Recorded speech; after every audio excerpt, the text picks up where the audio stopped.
உறவுகளுக்கு இனியதொரு வணக்கம். நான் உங்கள் நண்பன் சரவணன். எஸ்ஐஆர் எஸ்ஐஆரை பற்றியே பேசிகிட்டு இருக்கோம்னு நினைக்கிறீங்களா? ஏன்னா இன்றைக்கி இதுதான் ஒரு பரபரப்பு ஒரு நியூஸாக போய்கிட்டு இருக்குது. இதை நம்ம சரியாக செய்து காட்டணும் அப்படிங்கிறது. ஏன்னா ஓட்டு திருட்டு, இது ஓட்டு போட முடியாத போயிடும், இது நம்மளை பழிவாங்கக்கூடியது இப்படின்னு பல யூகங்கள் பல விடயங்கள் இருக்குது. அப்படிங்கிற போது அப்போ நம்ம எப்படியாக நம்மை பாதுகாத்து கொள்வது, நம்மளுடைய கடமையை எப்படி நம்ம சரி செய்து கொள்வது? அப்போ இதற்கு சிலர் பார்த்திங்கன்னா, இப்போ ஒவ்வொரு பகுதியிலையும் ஒரு 2 அப்ளிகேஷன் ஒவ்வொரு நபருக்கும் கொடுத்துக்கிட்டு இருக்காங்க இல்லையா? ஸோ அப்படி பிஎல்ஓனால் கொடுக்கக்கூடிய அந்த அப்ளிகேஷனை ஃபில்அப் பண்ணி கொடுக்குறீங்க.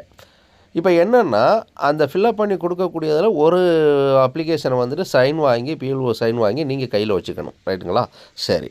இப்போ இதில் ஒரு செய்தி குறிப்பு இப்போ சிறப்பு தீவிர திருத்தம் சார்ந்து கொடுத்துருக்குறாங்க. அதில் மேனுவலாக அப்ளை பண்ணுறது எப்படி, இன்னொன்று நீங்கள் ஆன்லைன்லேயும் அப்ளை பண்ண முடியும். நீங்கள் மேனுவலாக பண்ணுறதுல எதுவும் தப்பு நடந்துரு, இதை அப்ளை பண்ண விட்டாங்கன்னா எங்களுக்கு கடைசி நேரத்தில் எங்களுக்கான ஓட்டர் ஐடியெலாம் போயிடுச்சுன்னா நாங்கள் ஓட்டு போட முடியாமல் போயிடுமோ, இப்படியெல்லாம் பேசக்கூடியது இருக்கு இல்லையா? நீங்கள் அதெல்லாம் பயப்பட வேண்டாங்க. ஆன்லைனில் நீங்கள் அப்ளை பண்ணலாம். ஸோ அதே வெரிஃபை பண்ணிடுவாங்க. ரொம்ப சிம்பிள். ஆனால் அதில் இருக்கக்கூடிய சில விடயங்கள் எப்படியாக இருந்தால் நீங்கள் ஆன்லைன்லேயே அப்ளை பண்ணலாம். இப்படியான விடயங்களை தான் இதில் நம்ம பேச இருக்கிறோம். சரி, வாங்க நம்ம பதிவுக்குள்ளே போவோம்.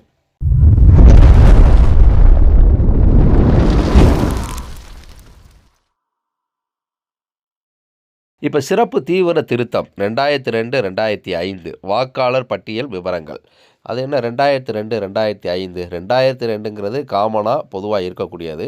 இந்த 2005ங்கிறது சிட்டி கார்ப்பரேஷன் இருக்காங்க இல்லையா? அதான் சென்னை, மதுரை, கோயம்புத்தூர், இப்படி ஒரு குறிப்பிட்ட அர்பன் ஏரியாவில் திருத்தம் செய்யப்பட்டது. ஸோ அந்த நபர்கள் அதுதான் 2005. ஓகேங்களா? ஆன்லைன் கணக்கீட்டு படிவங்களை பூர்த்தி செய்வதற்கான வழிகாட்டுதல் வெளியிட்டிருக்காங்க. இப்போ மேனுவலாக எப்படி பண்ணணும் அப்படிங்கிறதால நம்ம ஏற்கனவே ஒரு பதிவு போட்டிருக்கிறோம். அதே போல் அதில் ஆன்லைனில் எப்படி நீங்கள் உள்ளே போகணும், எப்படி நீங்கள் தேடணும் அப்படிங்கிறதும் அதிலே நம்ம சொல்லியிருக்கிறோம். இப்போ இதில் ஆன்லைனில் நீங்கள் பதியணும். ஆனால் அது எப்படியாக பதியலாம், அதுக்கு என்னென்ன தேவை அப்படிங்கிறதான் இதில் கொடுக்கப்பட்டிருக்குது. சிறப்பு தீவிர திருத்தம் 2002 2005 இணையதள தேடுதல் வசதி.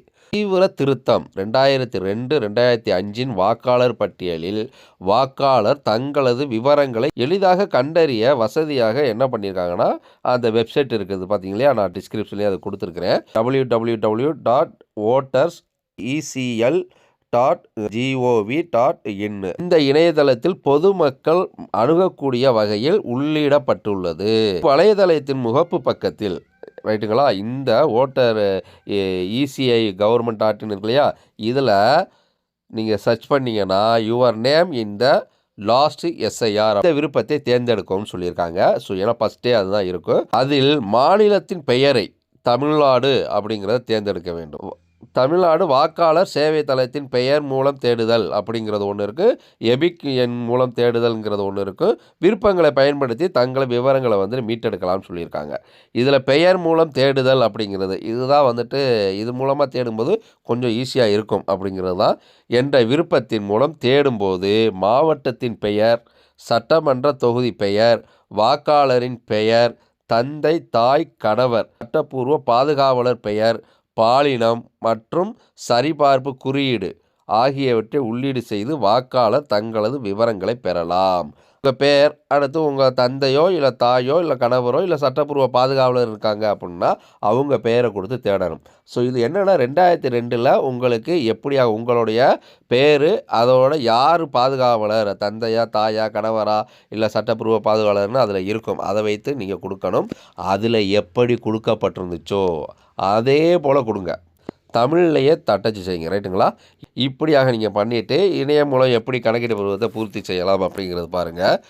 வாக்காளர்கள் வசதிக்காக இந்திய தேர்தல் ஆணையம் தனது அதிகாரப்பூர்வ இணையதளமான voters.eci.government.in கணக்கீட்டு படிவத்தை எனுமிரேஷன் ஃபார்ம் இணையதளம் மூலம் நிரப்புவதற்கான வசதியை வந்துட்டு ஏற்படுத்தப்பட்டுள்ளது அப்படின்னு சொல்லியிருக்காங்க. வாக்காளர்கள் தங்களது பதிவு செய்யப்பட்ட கைபேசி எண், ஏன்னா நீங்கள் ஓட்டர் லிஸ்ட்டில் நீங்கள் ஓட்டர் ஐடிக்கு நீங்கள் ஒரு மொபைல் நம்பர் கொடுத்துருப்பீங்க இல்லையா, அந்த எண் அல்லது வாக்காளர் அடையாள அட்டை எண், இதில் ஏதாவது ஒன்று உள்ளீடு செய்தவங்களாம் பார்த்தீங்கன்னா உங்கள் கைபேசி எண்ணுக்கு ஒரு ஓடிபி கடவுச்சொல் வந்துட்டு உங்களுக்கு வரும். அந்த கடவுச்சொல்லை வந்துட்டு நீங்கள் நிரப்பி உள்நுழைந்த பின் இணையதள பக்கத்தில் வந்து காட்டப்படும் ஃபில் எனுமெரேஷன் ஃபார்ம் என்ற இணைப்பினை வந்து தேர்வு செய்யலாம் அப்படின்னு சொல்லியிருக்கிறாங்க. ஸோ நீங்கள் கடவுச்சொல்லை கொடுத்த உடனே நீங்கள் அதை சப்மிட் கொடுத்தீங்கன்னா உங்களுக்கு ஃபில் எனுமெரேஷன் ஃபார்முங்கிறது அது அந்த இணையதளத்தின் மூலமாக நீங்கள் தேர்வு செய்து நீங்கள் ஃபில்லப் பண்ணலாம்னு சொல்கிறாங்க. இந்த வசதியினை வாக்காளர் பட்டியலில் உள்ள பெயர், ஆதார் அட்டையில் உள்ள பெயருடன் பொருந்தும் வாக்காளர்கள் மட்டுமே பயன்படுத்த இயலும். ரைட்டுங்களா? ஸோ இதுதான் முக்கியமாக நீங்கள் கவனிக்கக்கூடியது. நாங்கள் பல முறை ட்ரை பண்ணி பார்த்தோம், ஆனால் அப்படி எதுவும் வரலையே.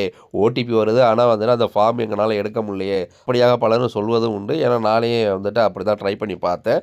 ஸோ அந்த வகையில் பார்த்தீங்கன்னா இது ஆதார் இருக்கு இல்லையா, ஆதாரில் இப்போ என் பேர் சரவணன் அப்படின்னா சரவணன் அப்படின்னா அதே தான் ஓட்டர் ஐடியிலையும் அது சரவணன் இருக்கணும். ஆனால் இங்கே ஆதாரில் சரவணன், ஓட்டர் ஐடியில் சரவணன் எஸ்ஸு இன்ஷியலோட இருக்குன்னு வச்சுக்கோங்க. ஸோ அப்போ அது மேட்ச் ஆகாது அப்படிங்கிறது அதையும் நீங்கள் பார்த்துக்கோங்க. ரைட்டுங்களா? ஸோ இப்படியாக நீங்கள் அது மேட்ச் ஆகும்போது நீங்கள் இதை பயன்படுத்தலாம். வெற்றிகரமாக உள்நுழைந்த பிறகு வாக்காளர் இணைய பக்கத்தில் கோரப்படும் தேவையான விவரங்களை நிரப்ப வேண்டும். சரியான விவரங்களை சமர்ப்பித்த பிறகு இணைய பக்கமானது இ-செயல் பக்கத்திற்கு மாறும். அதன் பின்னர் பதிவு செய்யப்பட்ட கைபேசி எண்ணுக்கு ஒரு முறை கடவுச்சொல் ஓடிபி அனுப்பப்படும். அந்த ஒரு முறை கடவுச்சொல்லை உள்ளிட்டவுடன் படிவம் வெற்றிகரமாக பதிவேற்றப்படும் அப்படிங்கிறத சொல்லியிருக்கிறாங்க. ரைட்டுங்களா? ஸோ தங்களது கைபேசி எண்ணை பதிவு செய்திருக்கும் மேலும் வாக்காளர் பட்டியல் மற்றும் ஆதார் பதிவுகளில் பெயர் பொருந்தி உள்ள வாக்காளர்கள் இந்த வசதியை பயன்படுத்தி கொள்ளுமாறு கேட்டுக்கொள்ளப்படுகிறார்கள். ஸோ இது வந்துட்டு பார்த்தீங்கன்னா தலைமை செயலர் அதிகாரி மற்றும் அரசு செயலாளர் அர்ச்சனா பட்நாயக் அவர்கள் வந்துட்டு இந்த சுற்றறிக்கை வந்துட்டு வெளியிட்டிருக்காங்க. இந்த காலகட்டத்தில் ரொம்ப முக்கியமான தேவையான ஒரு அறிவிப்பு. ஸோ யாருமே வந்துட்டு பதட்டப்பட வேண்டியதில்லை. நீங்களே யாரையும் நீங்கள் போய் தேட வேண்டியது இல்லை. நீங்களே பதிவு செய்யலாம் ஆன்லைன் மூலமாக. ஓகேங்களா உறவுகளே? மேலும் பதிவுகளுக்கு நம் சேனலை தொடர்ந்து ஃபாலோ பண்ணுங்கள் உறவுகளே. மீண்டும் ஒரு நல்லதொரு வாய்ப்பில் சந்திப்போம். நன்றி, வணக்கம்.